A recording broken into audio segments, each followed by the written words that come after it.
What's going on, guys? Doodle here from Doodles of Destiny, and what an incredible week it's been since the launch of the new season, Season of the Lost.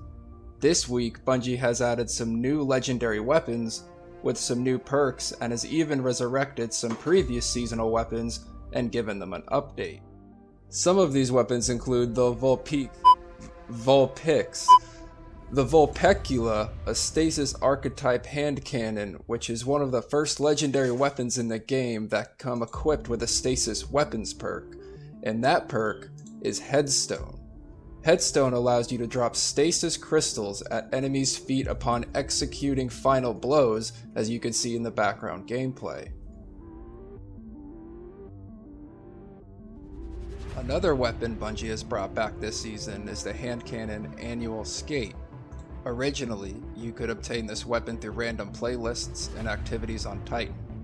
What's special this time around is you can receive curated roles with weapons perks like No Distractions and Dragonfly, which were not previously available. But what does this mean? How can I get and farm some of these new weapons, you ask? Well, I'll tell you, and the answer is through your Prismatic Recaster, aka where you focus your engrams. By clicking on the Season of the Lost vendor subscreen, you can access the page where you focus all your Umbral engrams, showing tiers 1 through 3. As you see in the video in tier 1, we have Tools of the Lost, an engram containing weapons from this season. We also have Armor of the Lost, an engram containing armor from this season. And finally, we have Engram of the Found, an engram containing gear from this season. So what's the best way to farm these Umbral engrams? Well, it may not surprise you, but the answer is Battlegrounds. By going to your Legacy Hammer of Proving in your Quest tab, you can equip your hammer mod, Darkened Challenger Medallion. This allows you to earn extra Umbral engram upon breaking Cabal tribute chests. Another stasis weapon Bungie has released this season is the Fractathist Shotgun. This is definitely a weapon to add to your collection with killer perks like full auto trigger system and opening shot. But the granddaddy of these new weapons, in my opinion, is the Servant Leader, a rapid-fire frame kinetic scout rifle that just cuts through ads like they're not even there. And this weapon is exclusively rewarded in Gambit only. This weapon has even been called Randy's Throwing Knife 2.0, which, if you remember, was a scout rifle that dominated for a while in Crucible.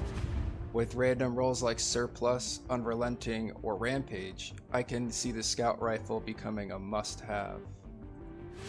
Bungie has also added brand new lore entries you can find attached to some of these weapons. One particularly interesting one can be found with the new legendary combat bow, the Wolf Tone Draw. So spoiler alert ahead, as it involves what I believe is the real Osiris and Savathûn. It reads as follows. The slithering dark is cold against my face. I cannot speak, cannot breathe. I reach for Sagira, but then I remember. I form a fist but feel nothing. I am bound, and as I thrash, the images cut fissures through my mind. Someone, the awoken prince. He helps me to my feet, but still I struggle in the dark. And now she is standing, thanking him, but she uses my voice.